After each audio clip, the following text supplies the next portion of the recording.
उस समय रमेश की उम्र लगभग 22-23 साल थी। गांवों में इस उम्र में अधिकतर लोग शादीशुदा हो जाते हैं। रमेश की भी शादी को 4-5 साल हो चुके थे और 1.5-2 साल पहले ही उसका गौना हुआ था। वह घर पर रहकर अपनी एमए की पढ़ाई पूरी कर रहा था।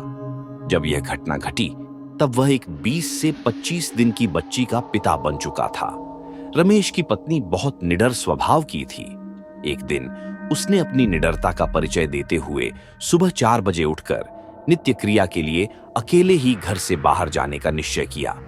गांवों में अधिकतर महिलाएं नित्य क्रिया के लिए सुबह सुबह खेतों की ओर जाया करती थीं और आमतौर पर वे अकेले नहीं जाती थीं। लेकिन उस दिन रमेश की पत्नी ने किसी और महिला को साथ नहीं लिया और अकेली ही खेतों की ओर चल पड़ी। उसी समय गांव के मंदिर के पास स्थित श्रीफल बैल के पेड़ पर रहने वाली एक चुड़ैल वहां घूम रही थी।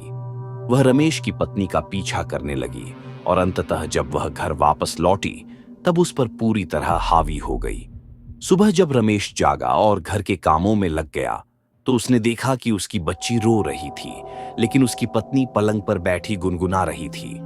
यह देखकर उसे गुस्सा आ गया। उसने पत्नी को डांटा, लेकिन वह निर्विकार बनी रही। रमेश की भाभी वहां आई और रमेश को बाहर जाने के लिए कहा। रमेश को यह सब अजीब लगा, लेकिन भाभी की बात मानते हुए वह कुछ देर के लिए बाहर चला गया।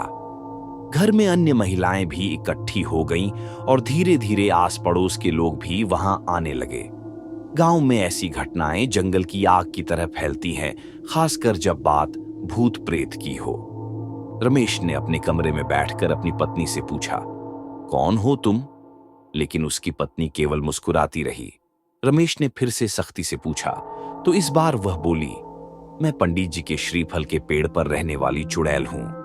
रमेश ने हिम्मत दिखाते हुए कहा, तूने मेरी पत्नी को क्यों पकड़ा? क्या तुझे पता नहीं कि यह एक ब्राह्मण की बहू है और नियमित पूजा पाठ करती है? चुड़ैल बोली, मैंने इसे जानबूझकर नहीं पकड़ा, बल्कि मुझे मजबूरी में ऐसा करना पड़ा। ये इस अवस्था में अकेले बाहर क्यों गई? खैर, अब मैं जा रही हूं, अब मुझसे यहां रुका नहीं जा रहा। रमेश ने चुड़ैल को रोकते हुए मजाकिया लहजे में कहा, अच्छा तो तू यहां रह जा, मेरी एक बीवी तो पहले से है, तू दूसरी बन जा। चुड़ैल हंसते हुए बोली, यह संभव नहीं है, हम आत्माएं इंसानों के साथ नहीं रह सकती।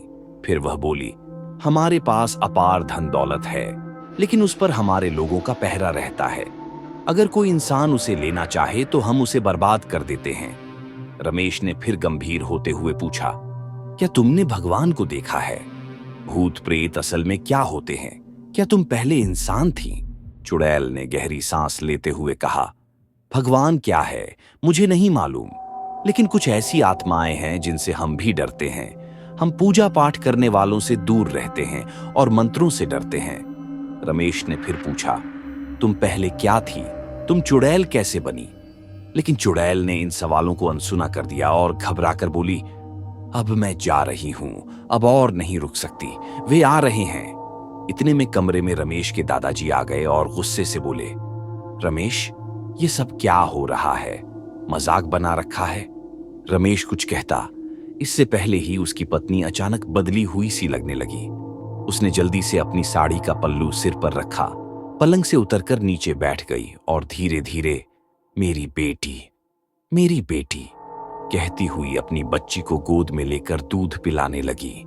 रमेश ने एक नजर अपने दादाजी की ओर डाली और मन ही मन बुदबुदाया, आपको अभी आना था, आधे घंटे बाद आते तो क्या बिगड़ जाता?